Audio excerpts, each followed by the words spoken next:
ഗാന്ധാരിയുടെ വിവാഹ നിശ്ചയ ദിവസം. എല്ലാവരുടെയും മുഖത്ത് സന്തോഷമല്ല, ഭയമായിരുന്നു. കാരണം അവൾ വിവാഹം കഴിക്കേണ്ടത് ഹസ്തിനാപുരത്തിലെ അന്ധനായ രാജകുമാരനായ ധൃതരാഷ്ട്രനെയായിരുന്നു.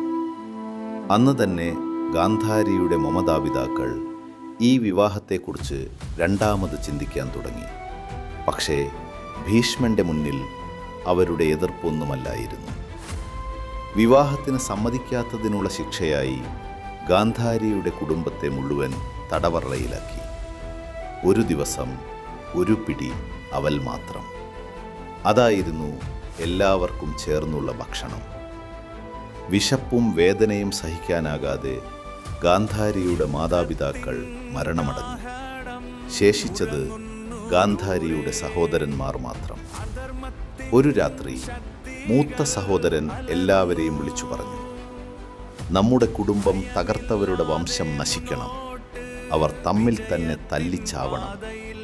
അതിനുവേണ്ടി അവരെടുത്ത തീരുമാനം ഭീകരമായിരുന്നു. ഒരു പിടി അവൽ 4 പേർ പങ്കിട്ടാൽ എല്ലാവരും മരിക്കും.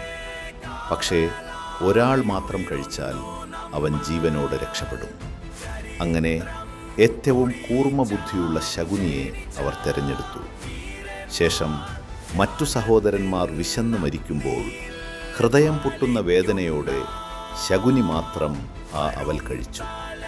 അവൻ്റെ മനസ്സിൽ ഒരേ ഒരു ലക്ഷ്യം മാത്രം, ഹസ്തിനാപുരത്തിൻ്റെ നാശം. അവസാന നിമിഷത്തിൽ മൂത്ത സഹോദരൻ ശകുനിയോട് ഒരു വിചിത്രമായ കാര്യം പറഞ്ഞു.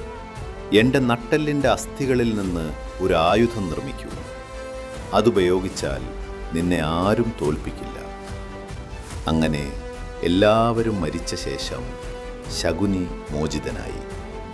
ശകുനി ഒരു മനുഷ്യൻ മാത്രമല്ലായിരുന്നു, അവൻ ജീവിച്ചിരുന്ന പ്രതികാരമായിരുന്നു.